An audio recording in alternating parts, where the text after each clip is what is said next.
o que Jesus quis dizer com castigo eterno, em Mateus 25:46.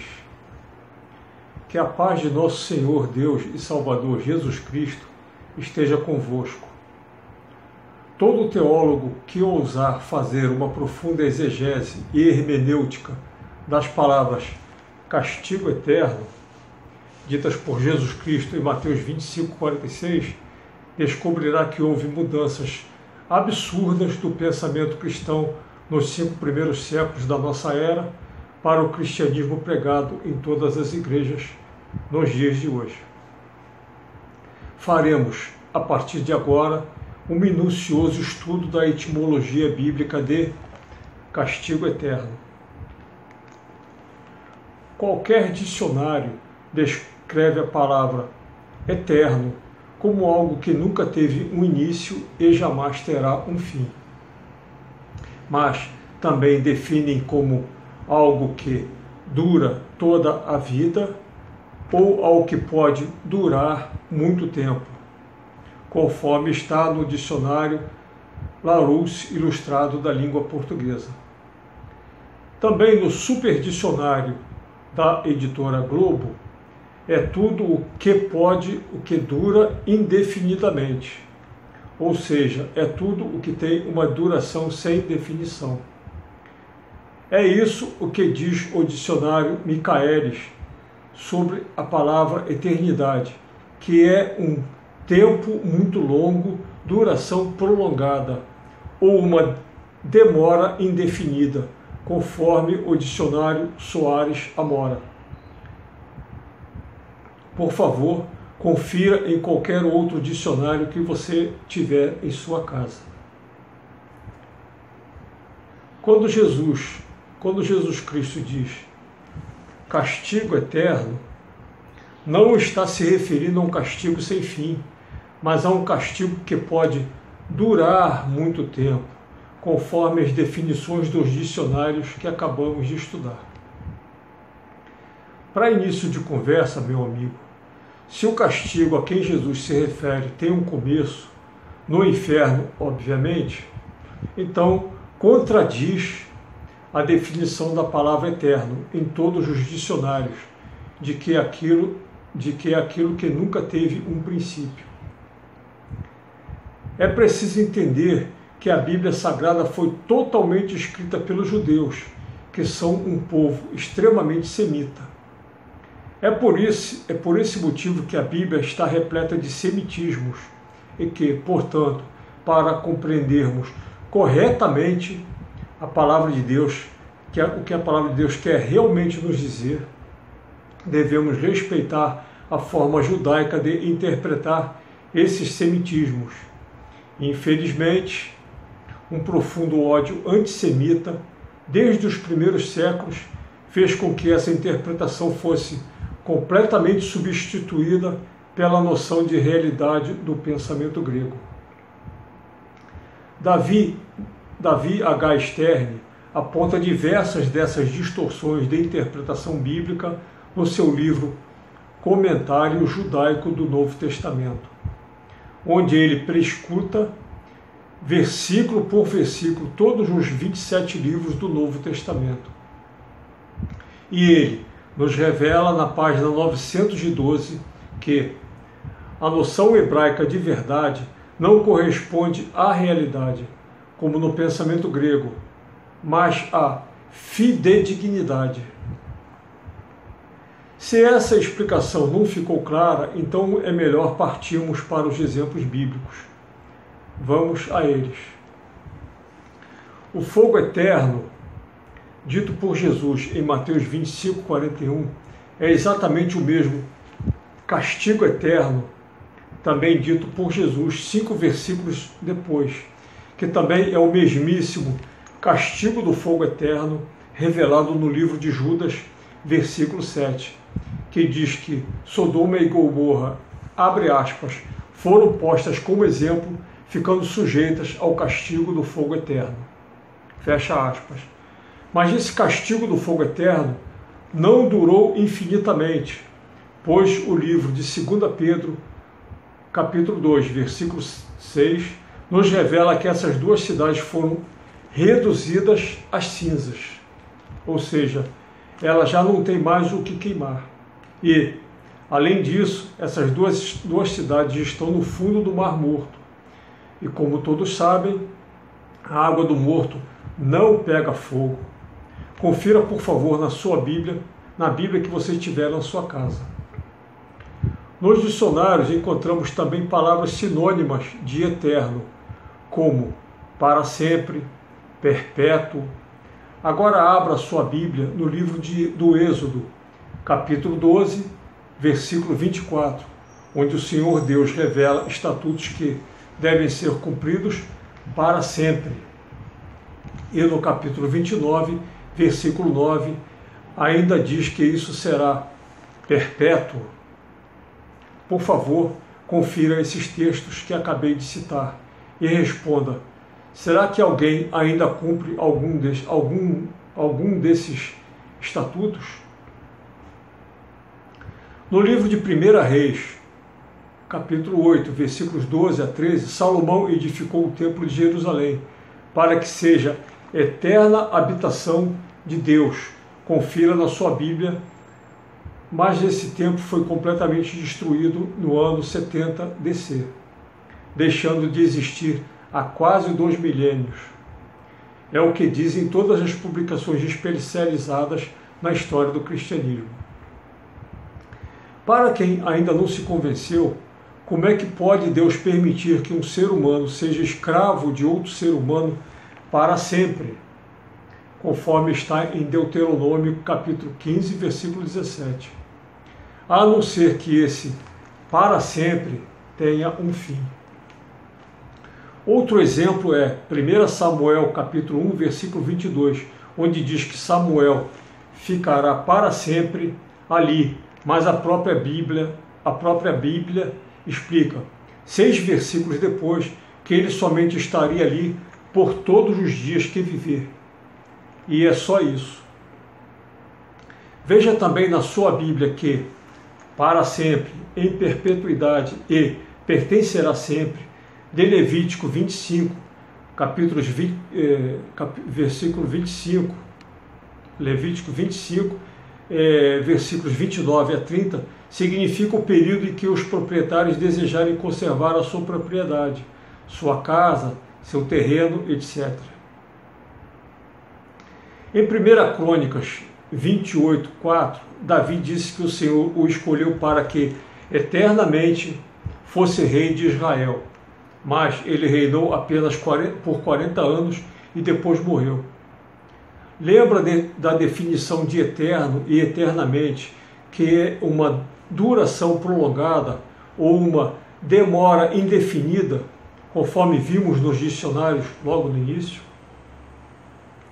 O fogo que durará pelos séculos dos séculos, que não se apagará jamais, com o tormento que durará para todo sempre, de Isaías, capítulo 34, versículos de 9 a 10, já não existe mais, conforme nos revela em Ezequiel, capítulo 25, versículos 13 a 14. Se eternidade, meu amigo, fosse tudo aquilo que não tem fim, então todos os textos bíblicos que dizem de eternidade em eternidade perderiam o sentido e deveriam ser escritos por toda a eternidade. Abra sua Bíblia em 1 Crônica 16, 36, Neemias 9, 5, Salmo 41, 13, etc. e reflita sobre isso. Existem dezenas de outros textos bíblicos revelando que, para sempre, perpetuamente, eterno e eternamente não significa que durarão infinitamente, como, por exemplo, Êxodo 21, 6 e 40, 15, 1 Crônicas 23, 13, com números 33, 39, 2 Reis 5, 27, etc. Vou continuar provando, meu amigo, que esse castigo a quem Jesus Cristo se refere em Mateus 25, 46, não é infinito no tempo. Observe que a etimologia da palavra castigo no hebraico bíblico, tem o mesmíssimo significado que disciplina, conforme está no livro Iniciação ao Hebraico Bíblico, na página 274, sobre a vida espiritual, item 35, comparando com o item 51, sobre a vida moral, na página 278. Veja outros exemplos. Castigar, correção, repreender, admoestar, corrigir, latino, castigare, de castus, casto, puro, correto, castigo, punição, emenda, correção, penalidade, provação moral, consequência de mais ações, de verbal de castigar, conforme o grande dicionário etimológico prosódico da língua portuguesa, na página 642. Confira no superdicionário da editora Globo que a palavra castigar é igual a repreender, aperfeiçoar, burilar, penitenciar. As palavras castigo eterno, de Mateus 25:46, tem o mesmíssimo significado de que fogo eterno, 5 versículos antes. E esse último, um dos mais antigos e confiáveis manuscritos gregos, está pur, to, aionium. A palavra grega pur significa fogo, e a palavra grega aionium significa eterno. No dicionário do grego do Novo Testamento, na página 404, explica o significado da palavra fogo, do grego pur, onde diz, abre aspas, pur, puros, do sânscrito punati, que é igual a clarifica, e igual ao latim purus, fecha aspas. É justamente do latim puros que se origina a etimologia da palavra puro, purificado, limpo, imaculado, cândido, etc., conforme a definição de qualquer bom dicionário escolar. Não faltam dicionários teológicos atestando a ação purificadora do fogo, conforme o dicionário bíblico teológico na página 191. Te desafio a investigar todas essas etimologias em qualquer dicionário e em sua própria Bíblia, e te desafio a responder: será que existe correção, será que existe disciplina, correção, purificação ou aperfeiçoamento por toda a eternidade? Até mesmo uma criancinha saberia responder que é óbvio que não. Essa purificação não é num suposto purgatório. A doutrina católica da existência do purgatório não passa de uma invenção medieval da Igreja. Existe uma vastíssima bibliografia atestando isso, mas, para não me alongar demais, escolhi apenas uma como exemplo. Veja. Abre aspas, purgatório. O termo purgatório não é bíblico e não é de emprego universal no cristianismo. Ele designa uma noção teológica elaborada a partir da Idade Média no Ocidente. Fecha aspas. Essa declaração, meu amigo, não foi feita por nenhum inimigo da Igreja Católica, nem de Deus ou da verdade, mas do conceituadíssimo Dicionário Crítico de Teologia, publicado por duas editoras católicas nas páginas 1472 a 1474. Se essa purificação de cada ser humano depois da morte não vem de um suposto purgatório, de onde é que vem então? Observe que não sou eu quem irá afirmar isto. Veja, o famoso jornalista americano Jim Bishop, para escrever o seu livro O Dia em que Cristo Morreu, da editora Record, pesquisou as crenças do povo judeu no tempo de Jesus, revelando acreditarem que com a vinda do Messias, os mortos ressurgiriam, os pecadores na geena, sofrendo sob fogo perpétuo, seriam recuperados, conforme pode ser verificado na página 75 desse livro.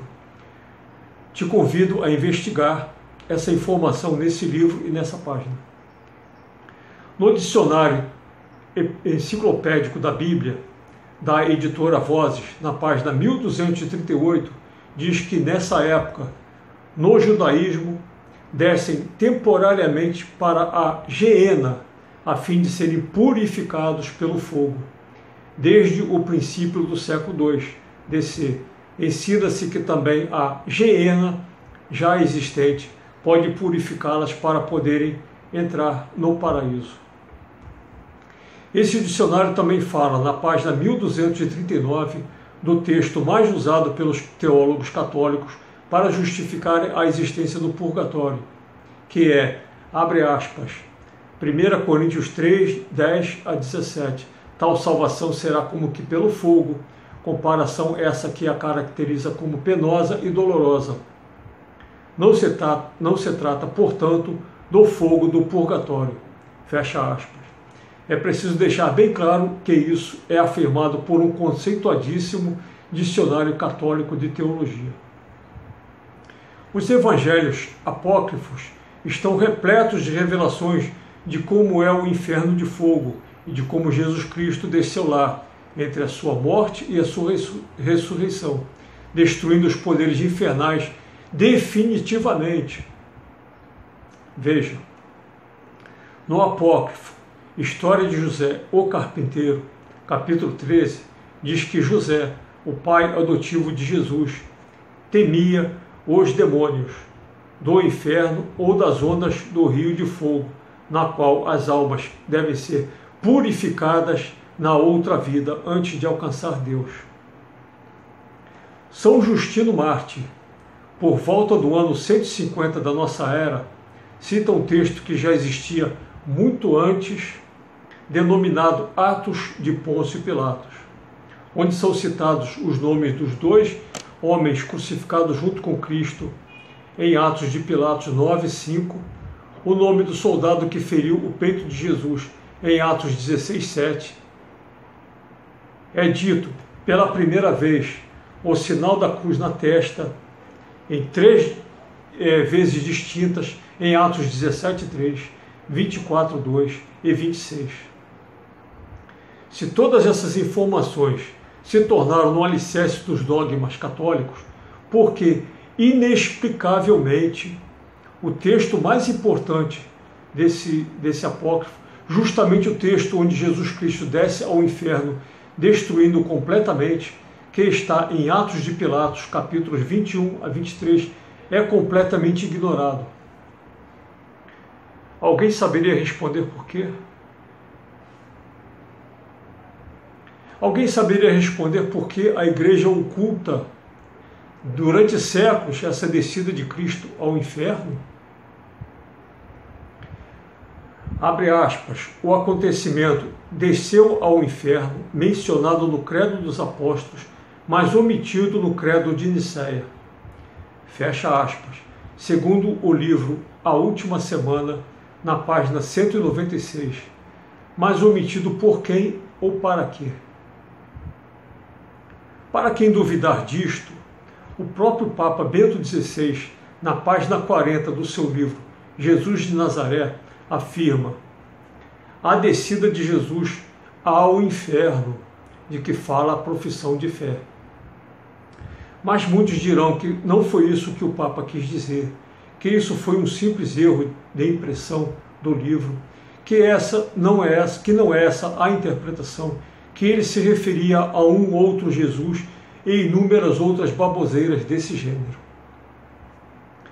Repito, quando Jesus Cristo diz sobre o castigo eterno, está querendo dizer que é um castigo com duração prolongada, conforme a definição dos dicionários que vimos no início, definição exaustivamente confirmada pelos textos bíblicos apresentados logo a seguir, que é um castigo que purifica, conforme as etimologias que estudamos depois e que por isso terá um fim.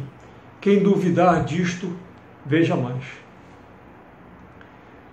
Clemente de Alexandria, que no início do século III dirigiu a Escola de Alexandria, a mais importante escola teológica da antiguidade, e que por isso foi um profundo conhecedor desse dizer de Jesus, disse que todo o castigo de Deus serve para a salvação do homem e que Deus não exerce vingança, pois a vingança é pagar o mal com o mal, e Ele só castiga tendo em vista o bem.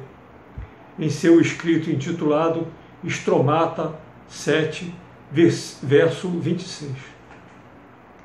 Orígenes de Alexandria, que também dirigiu essa mesma escola logo depois de Clemente, foi o mais proeminente teólogo de todos os tempos.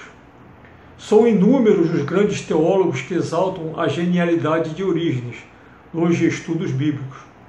Para não me alongar demais, meu amigo, São Jerônimo, no início do século V, declarou Orígenes, abre aspas, o maior mestre desde os apóstolos, fecha aspas. Ou seja, o que o santo disse é que nos 4 séculos seguintes aos apóstolos de Jesus, nenhum teólogo superou Orígenes em estudos bíblicos. Pois bem, Orígenes defendeu a tese da Apocatastasis Taupanton, que é a restauração de toda a humanidade, na sua principal obra, Tratado sobre os Princípios.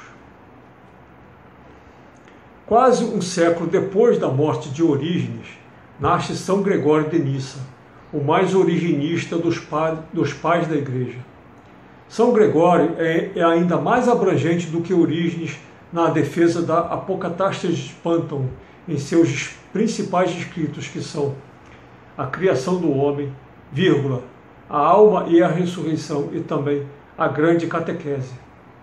São Gregório de Nissa foi aclamado 4 séculos depois da sua morte, o pai dos pais da Igreja, no Concílio de Nicéia II, no ano de 787 DC. Tamanha era a sua genialidade nos estudos bíblicos. Quem discordar destes meus estudos, desafio que pesquisem minuciosamente os principais escritos desses 2 verdadeiros gênios do cristianismo e respondam, se forem capazes, por que será que esses escritos jamais são citados nas igrejas, nas catequeses, nas escolas dominicais, nos debates religiosos ou nos seminários de teologia em geral? E então, por que será? Desafio também que estudem todo o contexto histórico envolvendo o Sínodo e o Concílio de Constantinopla II, em 543 e em 553 DC, respectivamente, principalmente na parte da condenação de Orígenes de Alexandria e seus escritos. Condenação essa, meu amigo, que iguala os seres humanos maus aos demônios, para poder condená-los ao inferno por toda a eternidade. Qualquer calouro de teologia sabe que os seres humanos, por piores que sejam, podem se arrepender. As igrejas estão repletas de testemunhos assim. Ex-satanistas, ex-assassinos cruéis, ex-estupradores. Já os demônios é impossível que se arrependam, conforme nos revela São João Cassiano em seus escritos Conferências, livros 7 e 8, escritos 1 século e meio antes desse sínodo e desse concílio acontecerem. Será que os que fizeram essas condenações absurdas contra Orígenes não sabiam disso? Será que os que defendem essas condenações até os dias de hoje não sabem disso? Se não sabem, é preciso orientá-los. Jesus Cristo.